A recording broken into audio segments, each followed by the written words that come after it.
everyone, welcome to the living room. I'm so glad to have Joyce Johnson here with me today. She's an author, she is a sales coach, and she just recently launched her new book on the 15th of January. Hi, Joyce, how are you today? I'm good. How are you? I'm great as well. I can see that we have a little bit of a similarity in the lipstick color that we wear. It's a little bit Yes, we do. the orangey red that really looks good in in our Love skin it. tones, I would say. Yeah. So nice Yes. having you here today. How are you doing? Oh, I've been doing great. This week has just been a whirlwind, right? Mm, And I've been so busy for a Friday, and so it's been amazing, though. You can't complain. Busy is always good. nice. Yeah, it's always good to be to keep on moving and doing things. And do you want to just share a little bit about yourself, your background? Well, sure. I'm Joyce Mm-hmm. Johnson, author, speaker, sales champion, business coach, and founder of Y Sales Network. I've been in sales for over 20 years, really probably more closer to 30. And I started my sales career in sports, even as young as high school, really. I was sharing a story with someone that in high school, I was the sports editor for the high school paper and also a photographer. So I would be on the sideline at the football games and other games taking pictures, baseball and things. So I really think I paved the way for women to be on the side of the football field now. And I didn't realize it. But I also worked in sports information in college, and I've worked in professional sports and for sports foundations. I'm what you call a corporate entrepreneur. A corporatepreneur is what my Mm-hmm. publisher calls me, because I've always had that entrepreneur spirit. I left corporate after many years in sales. I left mid 2019 Mm-hmm. and start my own business. I was having some conversations and I said, I think it's time for me to go. I hadn't really planned on going until this year. And I just said, you know what, let me just get out there and do it. The time felt right. Mm. Of course, that was pre-COVID, but the time still felt right. And I'm actually, just grateful to have had last year and had that downtime to really develop the programs that we offer on White Sales Network Mm. for college students and young professionals, and be able to build that consistency and really tweak our platform for what we needed. And I think last year, probably more than ever, our services and what we offer was needed by the community that we serve. And it was really in a good timing as well because you could actually have offered it to a wider reach right now. Yes. Based because of a lot of people were home, a lot of people started using a lot of like remote, kind of situations where you could have webinars were upcoming and all that. So you actually have a wider reach as compared to what you could have planned. So Oh, I believe it absolutely. really worked in your favor as well. Oh yes, people have been online, and Mm, and also people have really been investing in themselves, right? And in their development, because I think people have said with the unemployment rates so high here in the US, I think mm, people are, what next? What should I do? And one of the things I coach on all the time is that no matter what your educational background is, no matter what your skillful training set has been, you mm. can take those transferable skills and move into a role as a sales professional. And as you know, sales offers, great opportunities for us, flexibility, travel, what have you, but also professionals are one of the highest paid professions, Mm. right? And if Yeah. you look at LinkedIn or Indeed or any of those platforms right now where there's plenty jobs, I just saw a note where the number one job that they're seeking individuals for on LinkedIn are sales professionals. So, I share people all the time. If you've been in an industry and it's not doing well right now, think about what transferable skills you have and go into the sales profession. Exactly. I think that sales and business development is really very important in any organization, despite whatever the economic situation is, because it's like kind of the foundation. you definitely will need someone to bring in clients, to help to promote your services, to sell your products. So it's kind of a transferable skill set. But I think a lot of Yes. the knowledge could have been learned, like in terms of what you're going to sell, or a lot about the corporate, the organization that you're representing.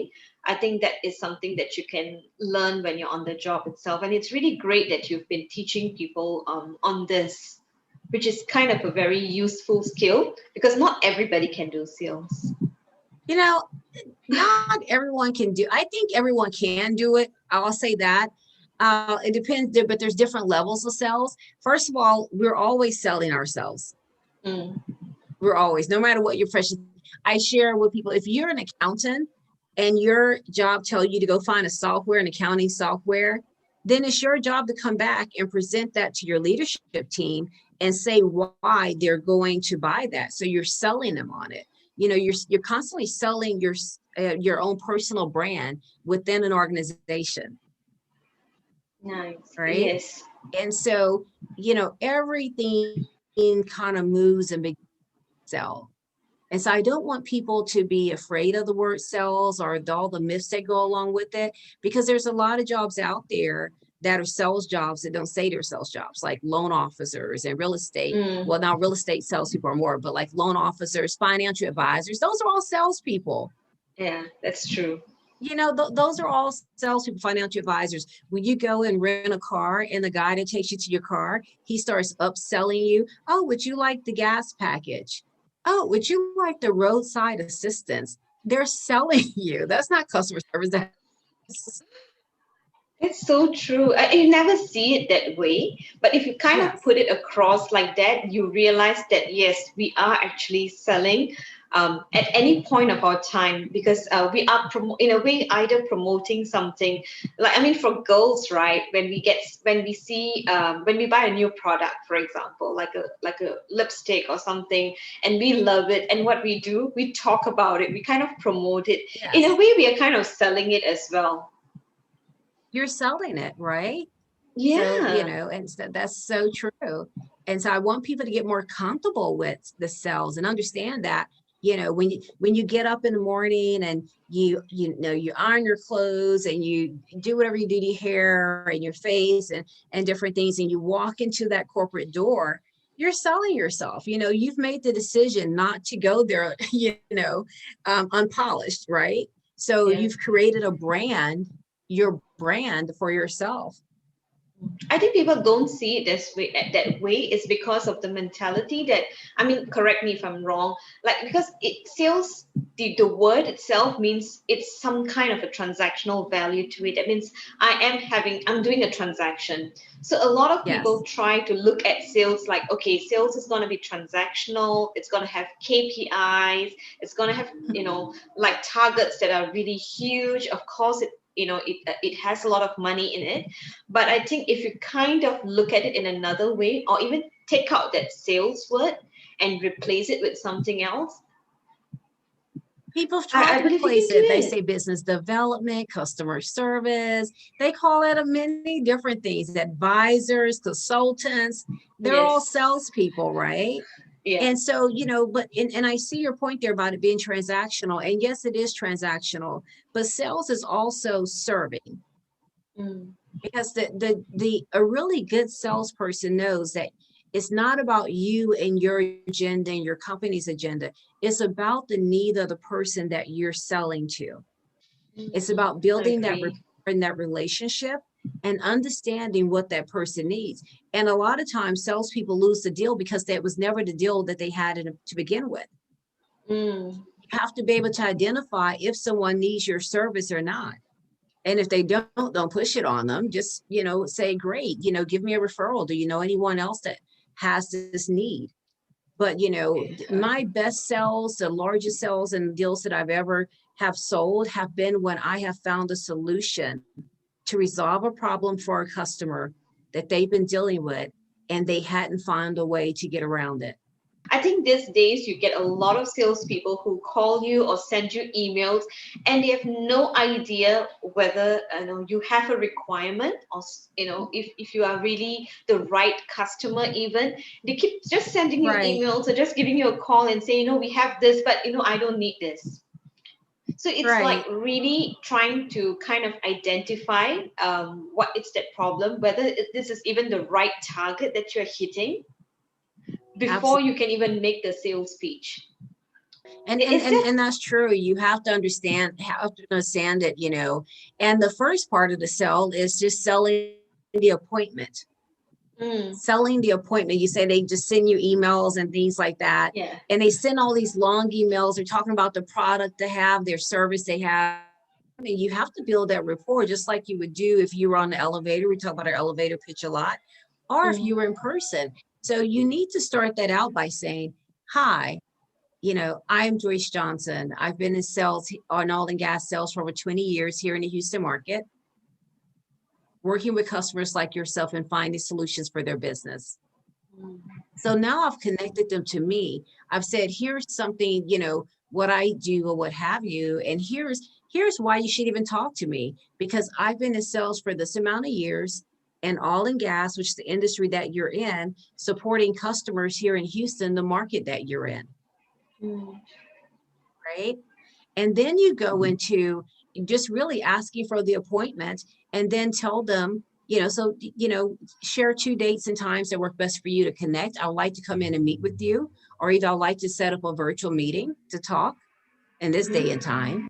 And from there, you close it out with, because I've worked with customers, I understand or read an article where you stated you were having this problem, or I talked to one of your employees who stated that they were frustrated about a challenge that you were having. I've worked with a customer in the past that had the same challenge, and I think I can help you.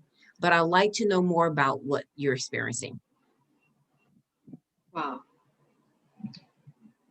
that's really good. So that really goes straight into you've basically covered everything, like how promoting yourself. Yeah. You've given them a value proposition Yes. on why they need to actually listen to you, and you've kind of just nailed it. So it's easier for Yeah. you to actually, like, you're like 50% there to close that deal. You're 50% there. And then when you get there, just don't start talking about your business, just or what you did for the other customer or anything like that. Just say, Mr. Customer, as I mentioned, I heard you having these challenges. Even, and and that's why it's important to talk to more than one person in the company, because as you build rapport across the organization, different people, the people that are really on the ground who normally don't make the decisions, can tell you what the challenges are, Mm, because they're the ones working with the challenges.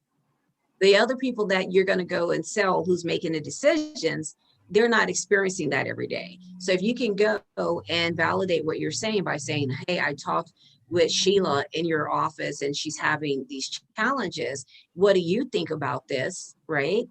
mhm. And how, what's your fix for it? Do you have a fix? And then when you ask them the question, just sit back and stop talking.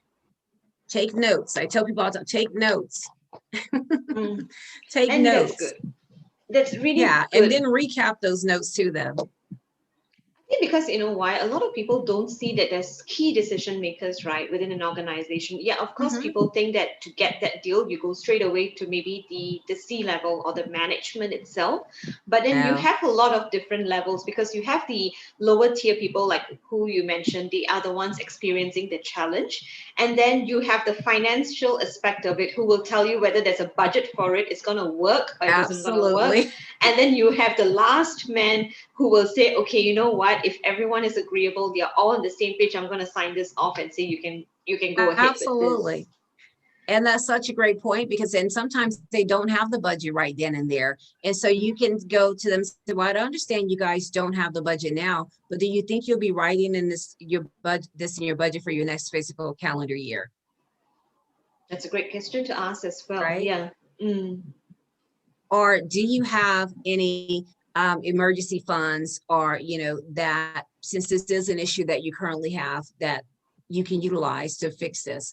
And who would you need to get approval from to do that? Yes. hear it all the time, be it COVID, be it non-COVID, even in a normal situation, right? Healthy financial situation, you always hear the term that I don't think we have the budget for this. They're always going to say that. Yeah. They always say that. And that's why I tell individuals too, don't take off at the end of the year. Last year I did this, at the end of the year, I did this series about creating your 2021 plan, right? Mm-hmm. And I have closed some of my best deals, or implemented some of my best deals over the Christmas holidays. It's tough because you're working with a skeleton crew, but if you, communicate beforehand consistently to everyone that's coming down, because I've also one time in my career supported the public sector. So I supported colleges and universities, and in the largest school district here in Houston, which is also the fourth largest school district in the country, in the US. And so they want to do all their big programs, changes while the students are out, right? So, and people, and everyone wants to do all their big projects when there's fewer people in the building. So you've got to keep making those calls on holidays, take your time off, but everyone's off, everyone's happy, they're low key. The guy who was, who's the grudge all the time, he's just ready to talk. He's relaxed because everyone's gone, and he's sitting, the gatekeeper's gone. You don't have to worry about anyone blocking your phone call, Yeah. and then also, talk to them about what their budgets are. What do they plan on? If they don't have any business for you during the holidays, what do you plan on doing next year? What's your budget for next year? What can we plan on for Q1, Q2, Q3? And you already have like a kind of healthy pipeline going for you for that year already. When you start the year, you already know. That's really good. Is this the motivation for your book? Is this what your recent book all about? Well, you know what? So that's what my first 3 or 4 books was all about. Sales, why sales for college students, top 10 sales tips for college grads, which is really for anyone who is really, I think it's for anyone going into any job, because it talks about how when you get into the workplace to show up with a plan, right? Just don't show up with your ID, show up with a plan on how you plan to execute the roles and responsibilities as you're hired for. And so most of them were about sales. This last book, people have been asking me for some time to share my story. And the reason I hadn't really shared my story is because although it's been an amazing journey, it has not been without challenges. And I've always worked as that person who is a mentor in the workforce. And when you're a mentor in the workforce, you can't always, you have to kind of suppress your own stuff. I'm learning after the fact, right? I'm learning after the fact I was suppressing my own stuff, right? So you have to sort of suppress your own things, and you have to continue to motivate other people and to coach and to guide and to, and to get them where they need to be and where they need to go. And so you can't, I guess you could. And sometimes I have shared some different things, but when I'm talking to our young people, I want them to see, I want them to be hopeful in our future, especially our young women. I want them to be hopeful. So this book tells about my journey as an African American woman in corporate, and being the first one in a lot of situations, being the only African American woman in the room, being the only woman in the room. Come on now, with oil and gas. And then working in manufacturing, even when I worked in the public sector, I would show up and I'd be the only woman. The only woman, the only African American, only person of color, the only woman, right? And so with that, there came a lot of challenges with isms, as I call them, isms, sexisms, racism, just ism, right? And I've had to deal with, so this book, No Back Doors for Me, talks about that. And the whole theme and title of the book, No Back Doors for Me, came from a story my mom shared with me many years ago. And she said that when she was a young woman, she went to one of her favorite Mexican food restaurants in Galveston Island, where I grew up. And they said, Gal, go to the back door. And it was during a time, after the time where she shouldn't have had to go to the back door, but that we're in the South, so those practices ran a little longer. You know, Galveston, Texas, where I grew up, was the last place for the slaves to be freed. The last place in the country where the slaves were freed. The last place where they actually read the proclamation. And so she decided that day she wasn't going to do that.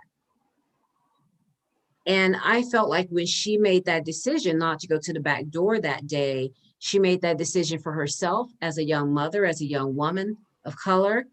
And she also made it for me as her firstborn child. And so no back doors for me is where that come from.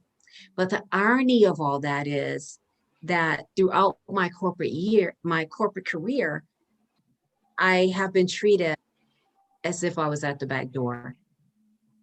And That's so, true. you know, sometimes it's not subtle, but I Yeah. wanted to share it, right? I even have a chapter in the book about, you know, that the men's club, right? Mm.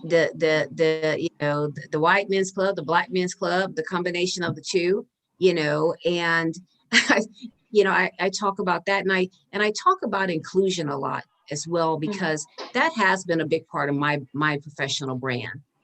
It's helping people understand African Americans and helping people understand that we're just not that scary, you know. Mm. And also, my MBA is in global management, and that's because I've always wanted to study other cultures to find Mhm. out how we were different, but more to find out how we're alike, right? So I talk about inclusion in my book, and I talk about the possibilities of us being included. And I also share a skit that I wrote that brings you a voice from a Caucasian woman, from um, a Latino male, an African American male, a veteran, an LGBTQ woman, because I want people to understand that everyone has a voice, and also that we are all just wanting to be included. You know, we're wanting that equality, we're wanting to be included. And when you're feeling excluded, it's not a good space to be in. You don't get the best out of your employees at that time. They're not fully engaged.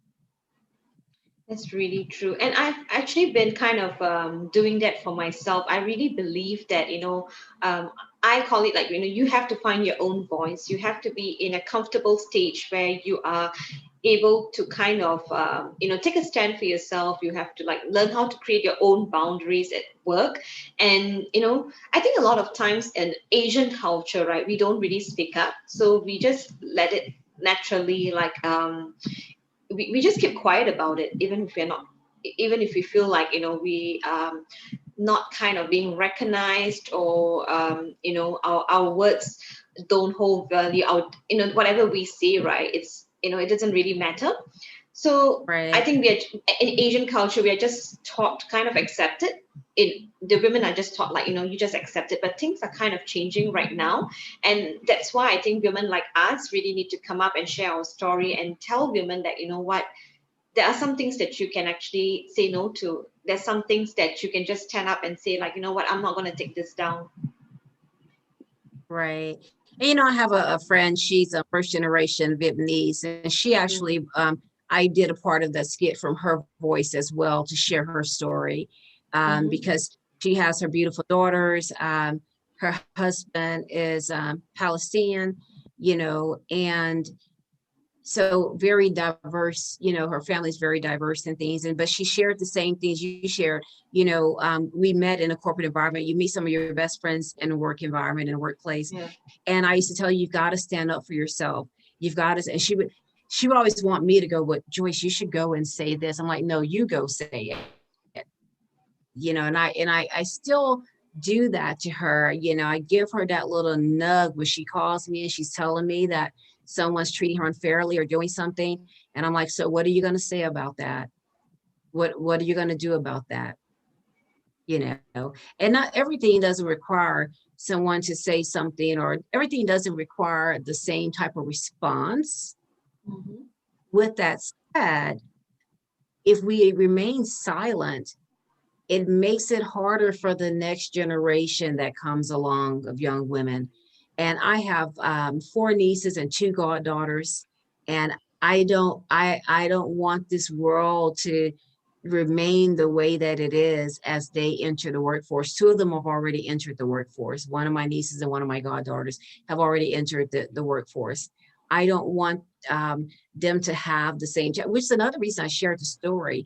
My niece was having some challenges on her job a year and a half ago. Oh, it made me so fiery. I was fiery. I was like, no, you will not treat my niece this way. This will not happen. So, but anyway, yeah, we've gotta have our voice, and we have to call it on the carpet when it's time to call it.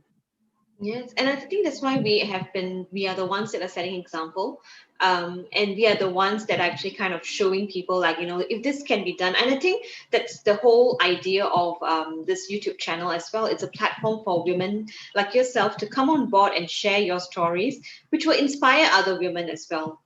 Yes, we're talking about my 7-year-old niece who I was just FaceTiming with, who went out and sold all of her Girl Scout cookies today. Uh-huh. Wow. We're talking about her. She put signs on all her neighbors' doors and that she was going to be selling and what time. And then she just put a table out in front of her house and they came and bought all the cookies she sold out today. And so we're talking about her, my 7-year-old niece, you know. Yeah, that's the spirit. I mean, you start them from young so that, when as they grow older, they kind of like know, they have the entrepreneurial spirit in them. They know, like, what to do, how to Yes. speak. So it's really good that you have this with your young nieces and all that, getting them trained up for this. Got to get them trained up for it, and want them to be strong and powerful and not to be afraid to use their voice. A lot of times, not even just using our voice. I think sometimes what happens to us, to women in particular too, people of color, but women as well, and so double on the women of color, that we don't get to reach our full potential Mm. and our full height within an organization because they won't accept the talent that we bring to the table. And so Mm. people end up either leaving the organization, and leaving corporate like what I've done, or they just end up staying there and retiring and never living out their full possibilities. Is there a specific point in your life that made you realize that, what, I have to do something about this. I have to do something for myself. What was Oh that point? gosh, yes. Oh gosh, yes. I share in a book where, when I had to write my first rebuttal, and I didn't even know what a rebuttal was. But, I had been performing really well. I was, performing more work than any of my coworkers, anyone on the team. I performed, 30% of all the work, or 34% of all the work on the team of 8 people or so. And I got a bad review and I was crushed. And I'm like, why?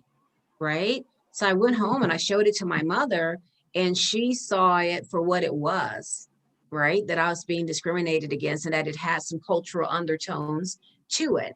And so she said, you're going to have to write a rebuttal for this. This is not acceptable. Right. And so then my mother and I, we put together a rebuttal to give to the woman who had done that.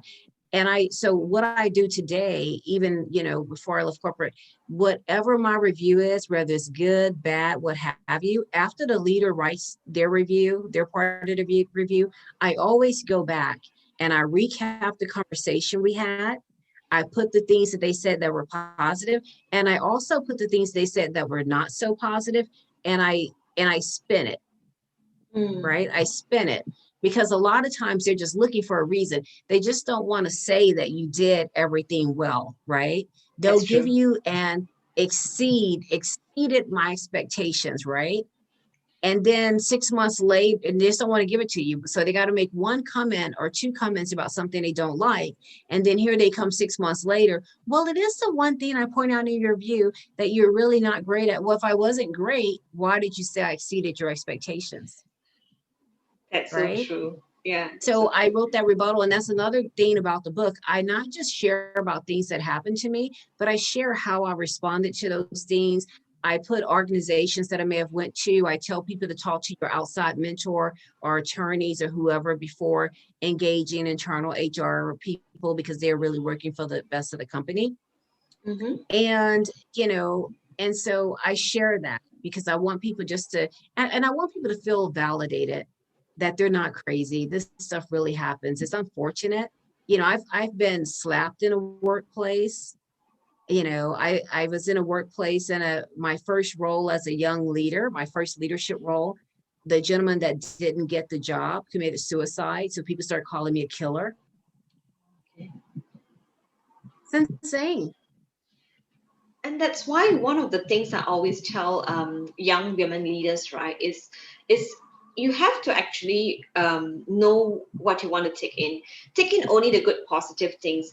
Kind of if it's negative, it's not adding any value to your life. No You don't value. have to take that because a lot of time when I was starting out, like I didn't actually dream to be an author, but I actually was during the lockdown period. I created my own book, and I did it because I just wanted to write. I just wanted to do Yeah. something. And that was the whole idea. And then you get people coming back to you and giving their viewpoints on, like, it's not so good, this is this and all that. And I told myself, I'm not going to listen to critics because Don't do it. at the end of the day, I do what pleases me. I'm happy with the result. It might not have like the extent of influence that I want to, but I'm happy that I've achieved something. Why would I want to force Yes. myself to listen to negative remarks that, kind of puts me down, that wants me to like, I want to give up altogether because that's how bad it can be at times. It is. And it's unfortunate because sometimes it comes from those that are close to you. But, it's like my publisher said, when someone come and tell me something about my book, just say, oh, wow, that's a good point. And don't forget to put that in your book when you're And So, talking about that, right? I know the person who helped me with publicity for my books and writing and all that is one of my dear friends. She actually has no PR or publicity background, but to me, I think she does a wonderful job because she writes well, she speaks well, and someone came up to her and said, "I think you are doing this all wrong." And I told her, I say, you don't even have to listen to this person because to me, I think you are doing a great job and you are doing it at your own style and what you are comfortable with. And that's the whole thing. You're just passionate about what you do and you don't have to follow a set of rules. You don't have to be a certain way or, you just do what you enjoy and you see that results. yes. And as long as you're getting results, because everything doesn't have to be done the same way. And then we have a lot, and I'm guilty of having like doing things a lot of old ways and things, but now there's so much new Yeah. stuff and new ways of doing things, new levels of engagement, right? And so getting the results that you want, you're happy with what you're doing, keep pushing forward. And there are times it's all because some people are just not happy that you are achieving because what they take years to achieve, we get it done like in a couple of months.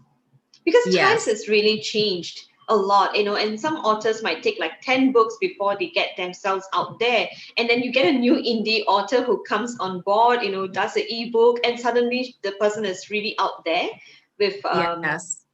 their name about and it kind of gets a little bit of resentment, like why do these people get it so easy? And that's when people try to put you down by telling you things like you're doing it wrong, this is not the right way to do it. And you're not doing it wrong. Sometimes it's just the right place at the right time, knowing the right Exactly. people and getting it. Mm, And I tell people all the time, I was put here to work hard. Nothing ever has come easy to me. that's so good. And for yourself, right, to keep you going, to keep yourself motivated, is there a quote Yes. that you live by? Just what I said all the time, believe in someone greater than yourself. For me, you know, some people don't do things because they're afraid of failing. I do things because I'm afraid of failing. So I'm gonna do it. Well, other people may not do it because of that. I'm gonna do it. I'm gonna jump right in and make it happen. That's so good, and I think it's a great quote to live by, because at the end of the day, a lot of times we feel like we don't want to even start something because the fear of rejection, the fear of failure keeps us where we are at. But you won't know until you actually kind of jump into it. You won't know until you jump into it, right? You won't know. And then if it comes out and as well and what have you, and it impacts someone's life, trust me, by this platform that you have, you're impacting other people's lives. As we are coming to the end of this section, do you have any tips to give the viewers out there? Yeah, and instead of the sales tips, just really life tips, right? As I said, believe in something greater than yourself. No, understand your why, understand why you're doing things. As I said in my acknowledgments to my book, I said to my gifts, I call them my gifts, my nieces and my godchildren, because I'm not a mom myself, but they're my gifts, and they bring me joy and inspiration. And I want to do well for them and for my family. Um, and I'm the firstborn grandchild on both sides of my family, actually. And so I want to be able to lead and show my family what possibilities are. And so understand your why. And, nothing, as they said, nothing beats a fail but a try. Mm. So you've got to just keep trying and keep going out there and making it happen. And as long as you're happy and as long as you're impacting the lives of others, good job, bravo. Thanks so much for sharing this, Joyce. And I'm really glad that we had this conversation here. So hi. I'll be sharing all of Joyce's, social media links on the various media platforms that I have. So you can always feel free to like look her up. Maybe get one of her books as well, because I think it's really good, especially the Yes, third one. I'm really gonna get that. it's I'm on looking forward to Amazon. reading. The new book is on Amazon now. And so if you hit my author page on Amazon, Hmm. then just, pick up a couple of books. But yes, the book is on Amazon. I'm so excited about that. They're loading the digital piece of it. I think that'll be up next week. Hmm. So it's excited, but the book is available right now on Amazon. So if you have that great Amazon Prime, you can have it in 2 days. That's great. So, and we wish you all the best in your journey. And I do Thank wish that you. we'll see a lot more of your speaking engagements as well. I think I'll be excited to have you on platforms where you speak about women leadership or empowering women leaders. Please do. And maybe I get to come to Singapore in the next couple of years or so. Yeah, and we can do it here, right? Absolutely. And, we're doing that co-authoring program. So if there's anyone who is interested in becoming an author or partnering your brand, the great thing about co-authoring is we bring everyone's brand together. You only write one chapter. Mhm. And so we're going to do that, and it's going to be a lot of fun. That's great. I think you can actually share that. And if you have something on that, do send me a link so I can I also kind certainly of put it will. up. www.iamjoycejohnson.com. I'll put it out there. Thanks so much, Joyce, for your time today. Thank you. Thank you. And I hope to see you again as well. Hey. In Singapore this time. In Singapore. In Singapore. Yes. All right. See you then.